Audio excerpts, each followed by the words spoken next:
Well, hello there, Carl. Hey, Michael, how are you? I'm doing well. I'm doing well. How are you? Things are very good. Yeah.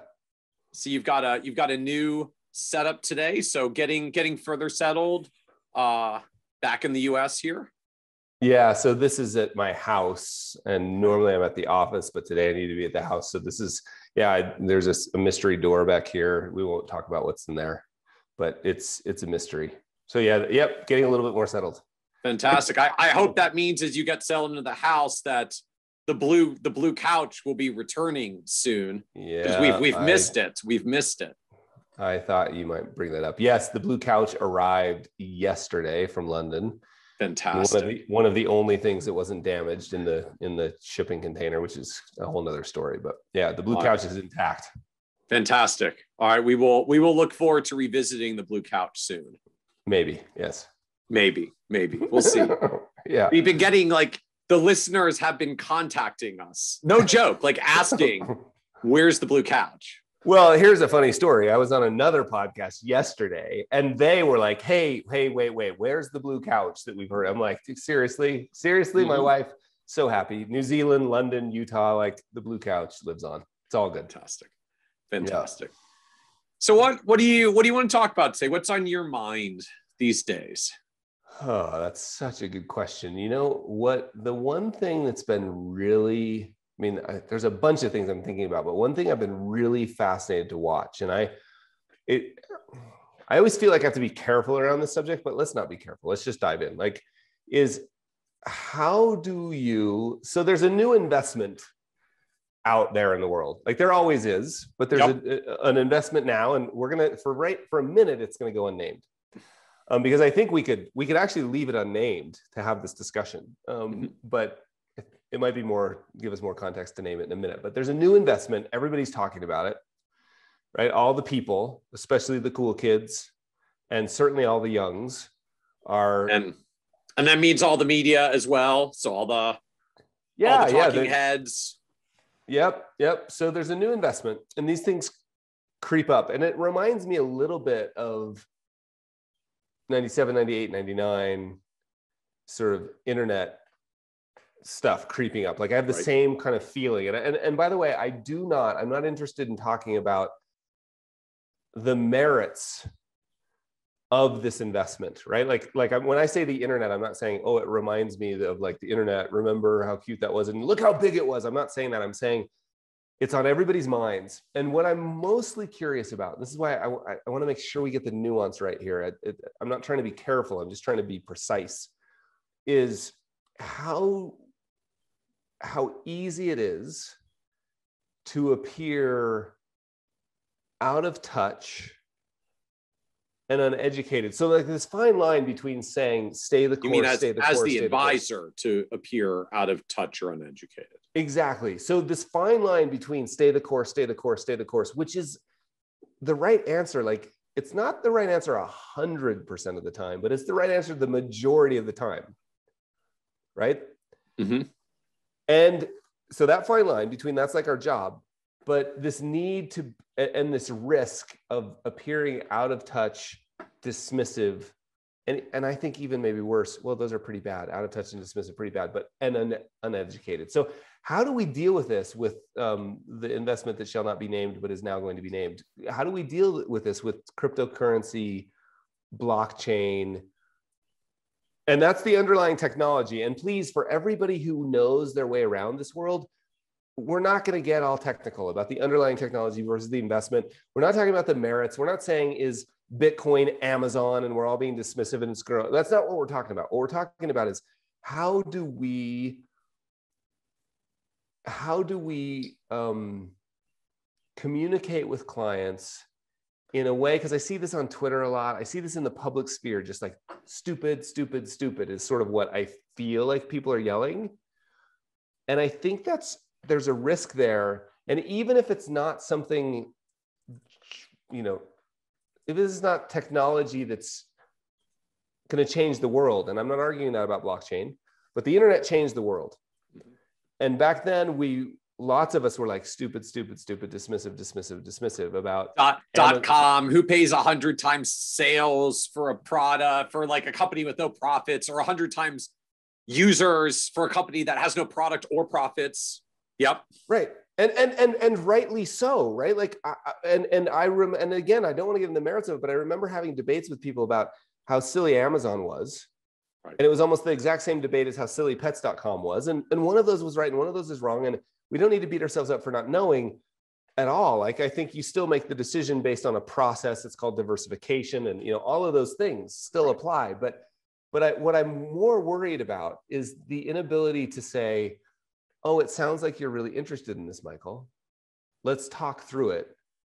Like, let's analyze it as an investment. And then more importantly, let's see if, and instead of just stupid.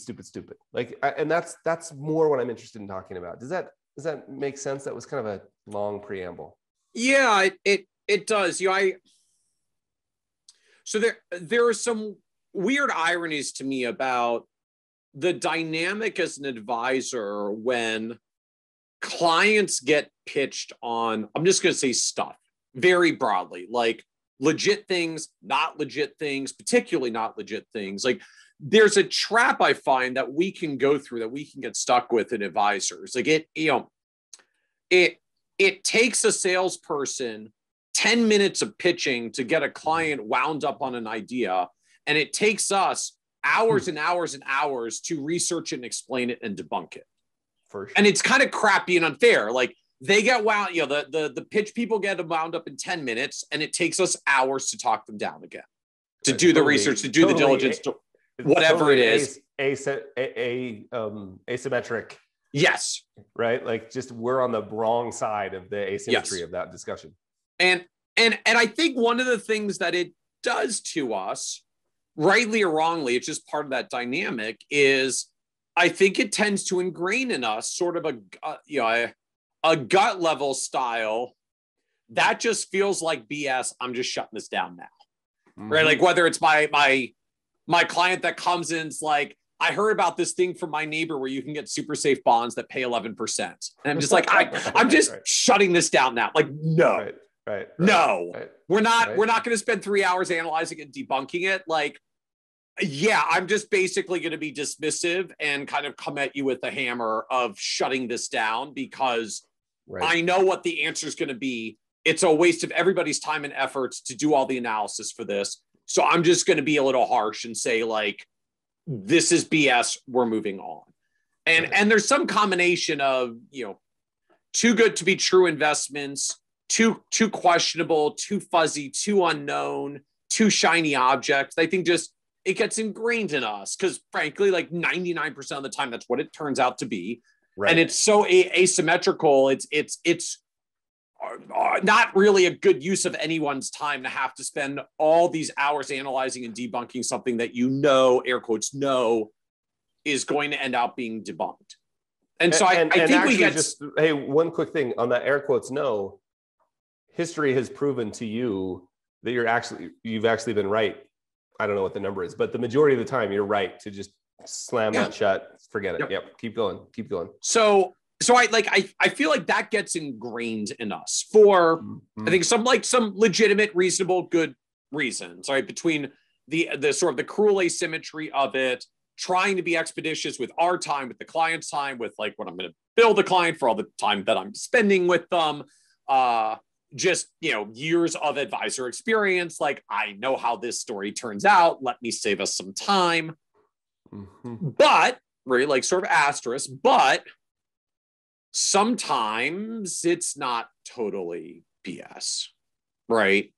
And so then I find like there's sort of this evolution that happens where it's like, oh geez, I guess I actually really do need to learn about this and get up to speed. And that's hard, right? There's an intrinsic, this is a harsh word, but it's in the investment world. Like, there's sort of an intrinsic capitulation of, okay, I guess I got to walk that back a little. We're at least going to take a look at this. Now, you might take a look at it and then still dismiss it, but you had to move it up the scale to investigate. At some point, it may even move further. And it's like, well, Now I actually think I have to reconsider being dismissive of this.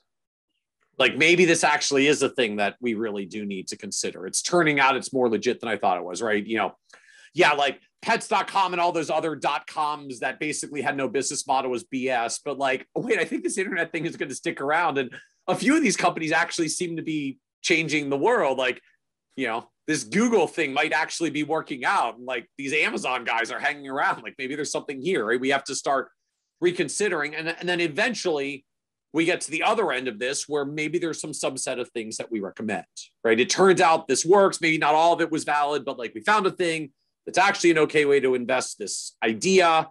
Maybe it wasn't the original 11% bond you heard about from your neighbor, but it represents a new kind of investment thing. Then there actually is a legit version, and we're going to do one of these.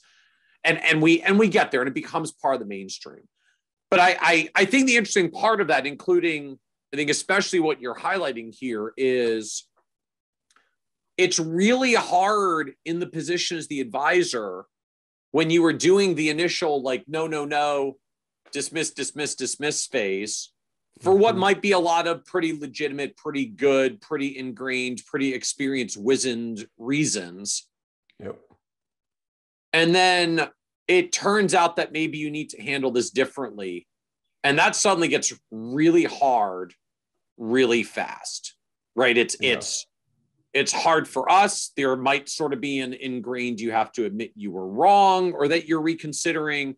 You risk losing face with the client, depending on how you sort of push back on this in the first place. We get our own like self-confidence issues. There's a lot of messiness, I think, that comes up when you get that subset of things that are punching through where this conversation crops up. And to me, again, not to necessarily talk about like, is cryptocurrency the future? Is Bitcoin the future? But I do think it's an interesting case in point example because FPA had just recently put out their trends in investing survey of like, what are advisors thinking about adding to client portfolios? And so they've been asking about cryptocurrency for years now. And every year it was like 2%, 1%, less than 1%, 1%, rounds to 0%. Like last year was actually so low, it rounded down to 0. Yeah. And so it's been like 21010. And then this year, 26% of advisors are now saying they're thinking about making allocations to cryptocurrency in client portfolios, right? Like this giant tidal wave shift all at once, which to me is sort of a version of that investment phenomenon of what capitulation looks like, where everybody starts changing their view all at once. And again, not to say it's good or bad or it's faddish or like this is the bad version of capitulation, the good version of capitulation. Like we're not here to have that conversation, but just the phenomenon of how do you get around to changing your views? Can you change your views? How do you communicate to clients when you're changing your views? And like, I think that's the good focus, particularly here. Like, how do you start bringing this conversation back to clients in a manner that isn't I was wrong, I'm eating crow, or do you actually just go ahead and come back to clients and say like, I was wrong, I'm eating crow. We're gonna look at this after all. So how do you approach those kinds of conversations? How do you deal with this? Yeah, I love this topic just because I think it's so interesting. And just listening to you describe the problem, I was like, I'm always thinking like, how do we do more of our work in public? Mm-hmm. And like constantly. And hearing you describe the problem, I was like, well, that's exactly how you could walk a client through it. Like, hey, can it says here's the dilemma. Like, and especially with crypto right now, and it seemed to me the internet's the last time I remember this, but there's small versions of this all the time, like when you have a flare up in I think there was a lightweight version of this with real estate in 2006. Yeah. 2007. Yeah. Turned out to not be a lightweight version, right? Yeah. But you've got people who, and crypto particularly has a zealotness to it, like a zealousness, like people are. Yep. So you have people who, and I've got lots of really, really smart, wealthy friends who, I mean, I don't mean I have lots of those. I have lots of the few that I know are very so what I mean is like, there are people, a good chunk of people, and apparently 26% of advisors who are now interested in this, who are convinced it's going to be a major thing. And then when they show up and ask us, they kind of know what's going to happen when they call their advisor. They're kind of already know they're going to get sort of just told, Carl, really? Seriously, what have you been reading? Like, this is what I used to say. I used to say constantly. I was like, I remember Rick, one of my clients, Rick. I was like, Rick, what have you been reading? I'm sending the investment pornography police over to your house right now. I remember because Rick was like, dude, you're always telling me what not to read. Could you please give me something to read? That's how the Behavior Gap Weekly letter started. So I think we're at risk of like, so they get up the guts to call us. They feel like it's going to be, they literally can't believe that we haven't already approached them. And then we tell them like, stay the course, stay the course, stay the course. I think that's just a real risk. And so what I would love to maybe talk about is like the way you walk through how you are thinking about it in your own head, the way you framed up the question. That's so much better than stupid, who, like my old answer, like, Rick, what have you been reading? What's so much better is like, hey, Rick, can I walk you through? These things come up every once in a while. And you know me well enough to know that I have a kind of a process of thinking about these things. Like anytime somebody asks me a question more than once, it goes into my head and it bounces around sometimes for 10 years, but I have a process of thinking. Like, here's how we think about these things. Like, walk people through your thinking about it. So it could be something like, these things come up and we've got to decide, we've got a couple different decisions we have to make. Like, are they valid investment opportunities? And that's not what we're here to talk about, but that's a conversation with the client. Are they valid investment opportunities, period, for anyone? Then we've got to go through the same process we go through with every investment we do. Are they valid investment opportunities? We run them, basically describe your investment, your manager search and selection process, right? Your investment search and selection process. So yeah, you know what? It's so much better to hear from a client like, hey, Rick, you're not the first person who's called about this.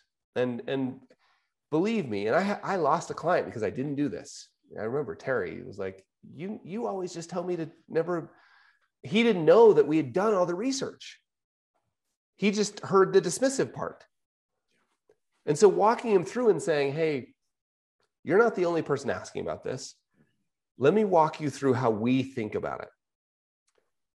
Right? And that could even be like, we haven't done the asymmetry part yet. It could be what you described. Like, look, some of these things come up and every time I go down the rabbit hole, it turns out the same. It always is stay the course, ignore that, it's noise. And so I actually have to kind of keep track of these things and decide at some point they move from noise, kind of silly to, I better understand that. And we're just getting to the, I better understand that point. Right? And we're never going to be the first ones in on these because I don't think that's why you hired us. Because for every 10 of these, for every one that works, there's 10 that you never hear about again. Bank on yourself, life insurance, like whatever, you know what I mean? So I think just describing the process, knowing that you're thinking about it is so much different than, oh, that's silly, Michael. That's a really silly question. I think you make a powerful point to it. Right. The challenge to me around that conversation, even including the process, like, I don't have a problem explaining the later stage of the process. We've done our analysis. Here's our view on it. Of course, we continue to take in new information. We may change over time, but like we've done our analysis and our current view is not to invest here. I think the harder part, like, that's what we do when we get right to that stage. Okay, it looks like this thing's sticking around legit enough that I'm going to start going deeper on it, and then we can decide how we're communicating to clients. The hardest part I find, like the trap part, is when we're still in the early asymmetry phase, where I'll just say it, like, the most rational, business efficient response as an advisor is to be pretty rapidly dismissive, because I just can't do like the thorough in-depth analysis for every BS thing that gets thrown at my clients. And there's a lot of BS that gets thrown. I'm not saying crypto is, but like there is a lot of BS stuff that gets thrown. And so it might be so there's a certain level of gut response thing that gets built in. Yep. The hardest part to me is, when you did the initial dismissive things for lots of good reasons, and now that's changing. And so I guess to me, there's sort of two parts of this. There's, how do you set up that conversation differently in the first place? Yep. And I think you framed it really well, because you can talk about the process. And to me, one of the most important parts of what you said was, hey, we're not always going to be the first firm that invests in the latest, I was going to say fad, but fad's dismissive. Like the latest hot thing, the latest thing. If it's really the next thing, it's going to have a lot of room to run in a long time, and we will evaluate it in due course. But just, we're not necessarily jumping in on the next thing really early, because that's also really risky. And I think you hired us for a particular reason, which is usually not jumping in on the next hot thing that might not turn out to be hot and might blow up, right? There's probably a reason why you, Mr. or Mrs. Client, like called me for my views on this instead of just going and doing it without asking me. Like, we both probably know deep down you're kind of looking for me to either reinforce what you're doing or talk you out of doing it. So I am talking you out of doing it. So I think there's an interesting angle of just have that conversation, and it's okay to say, like, look, we require things to get to a certain level of time awareness, momentum, number of people are asking, however it is you want to phrase it, as like the threshold, before we even start doing a lot of additional research on it. Because at the end of the day, there's too many of these things that don't work out. And if I researched every single one that every single one of our clients asked about, we would have to charge you more. No joke. Like, just, we would have to charge you more, because it takes a lot of time to analyze all these. So yes, we're monitoring. Yes, we'll look at it. Yes, we'll evaluate it in due course. No, we're not recommending it here. And, if you really want to always be investing all your money in the next latest super hot thing, this probably actually isn't even a good fit in the first place.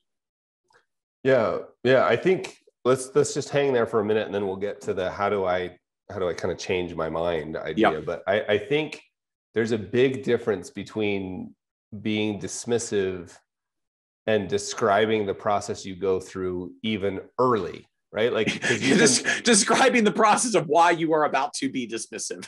Yeah. It really, honestly, it counts. Yeah, when it's otherwise I'd have to charge you more. Well, yeah, that's just the reality.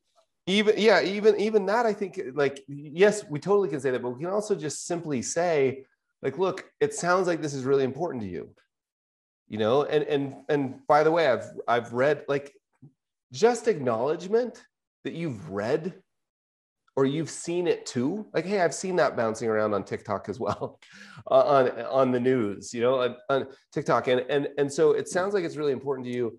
And I've seen it enough that, like, look, but here's the reality.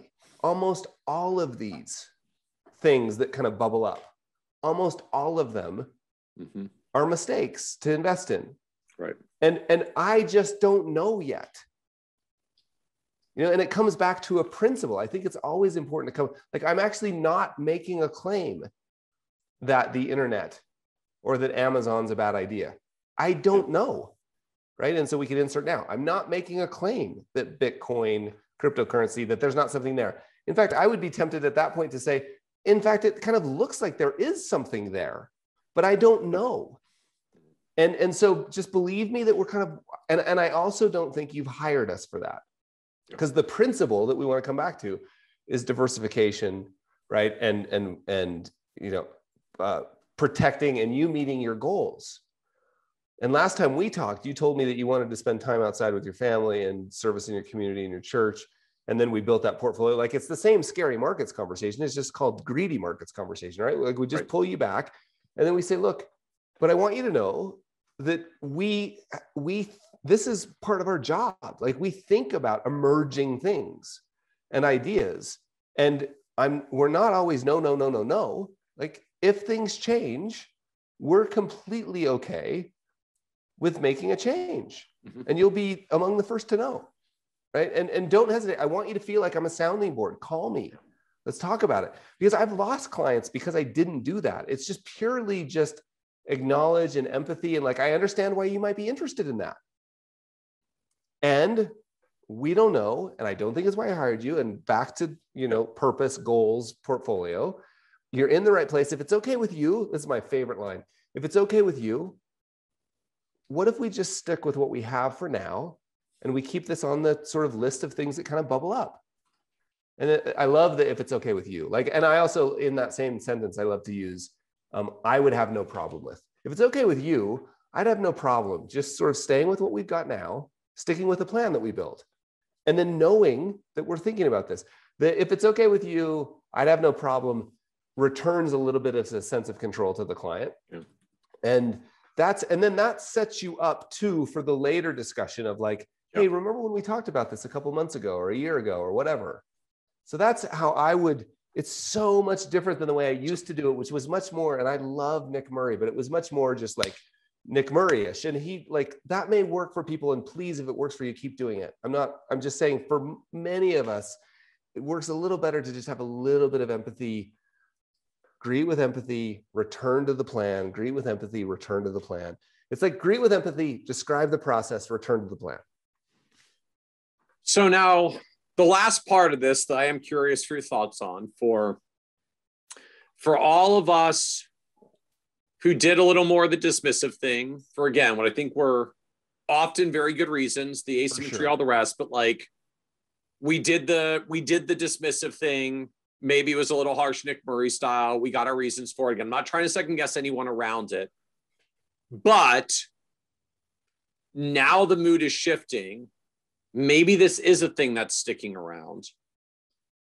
And all of a sudden, as an advisor, I'm in this awkward place where, I was dismissive. I was dumping on this. Maybe I was comparing it to tulips, whatever. We've had a lot of different ways that we've been of course dismissive of the trend. Sure. Right? It's like, that's been out there. I know more than one advisor who has very emphatically made that point. So again, not to say it is or is not the tulip, but like, if you are an advisor that's in that camp of saying, okay, I'm moving past the just dismiss phase. Like, I think I may have to get into this further, or not necessarily recommending yet, but like, I got to get into this further and reconsider.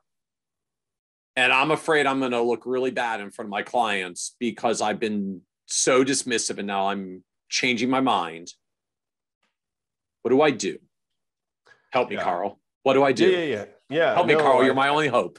No, I look, I don't know that I have much, but I have found that always, especially like, okay, so the way you painted that was that you were dismissive, much like the way I was.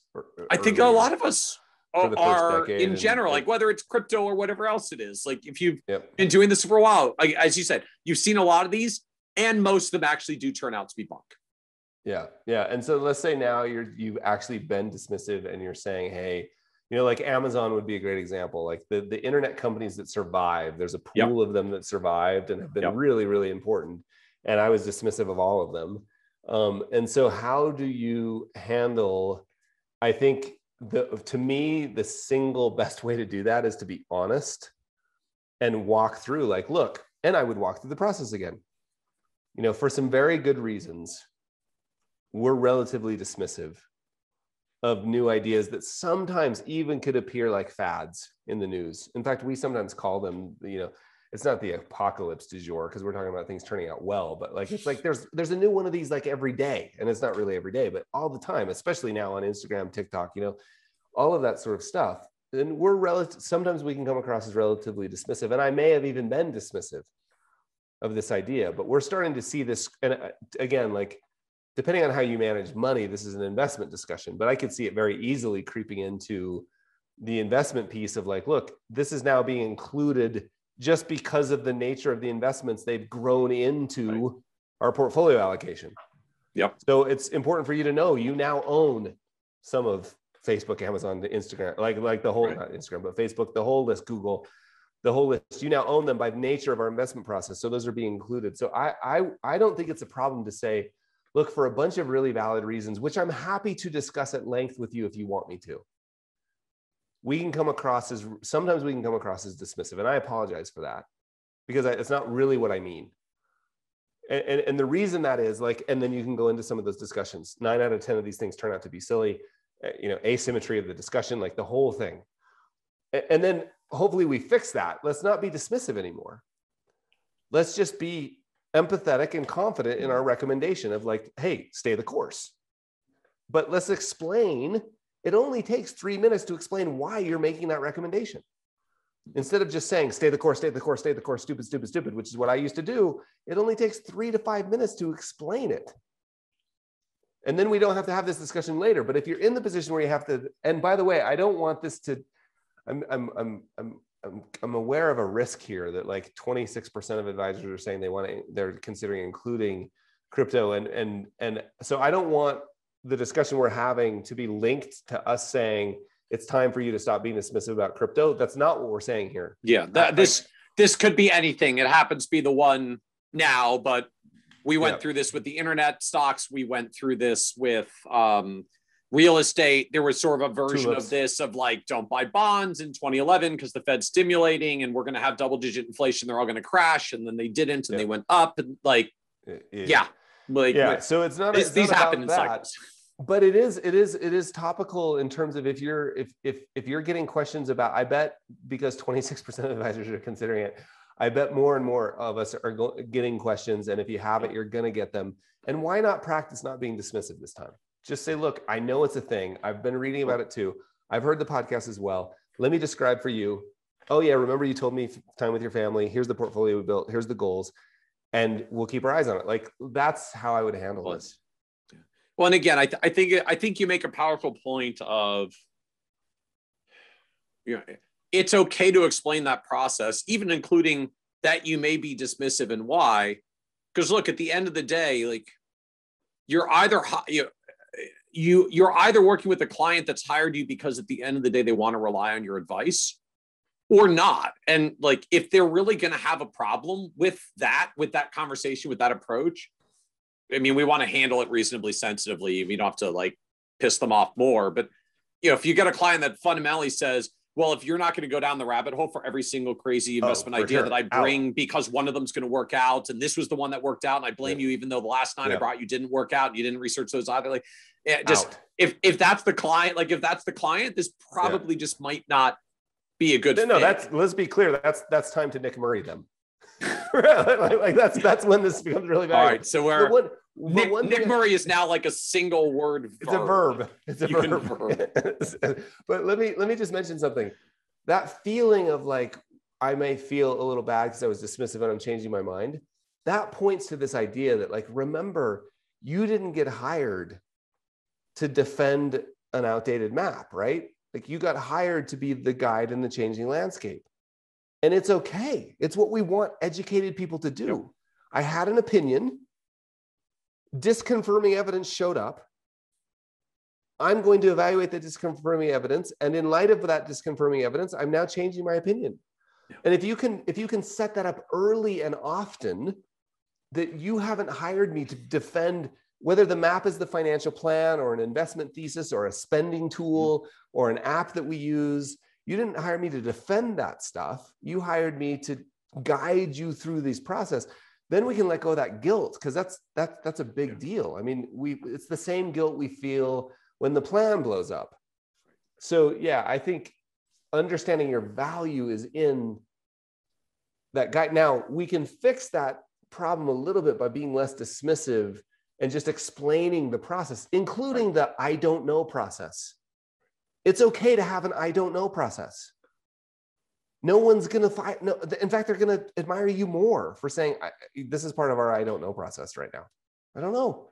But I do know that you have these goals. This portfolio is the one we built. This is the process we decided. These investments fit inside of it. And we'll continue to evaluate. Awesome. That's how I'd go. Awesome. Well, thank you, Carl. Oh, my pleasure. Super fun. Thanks, Michael. Likewise.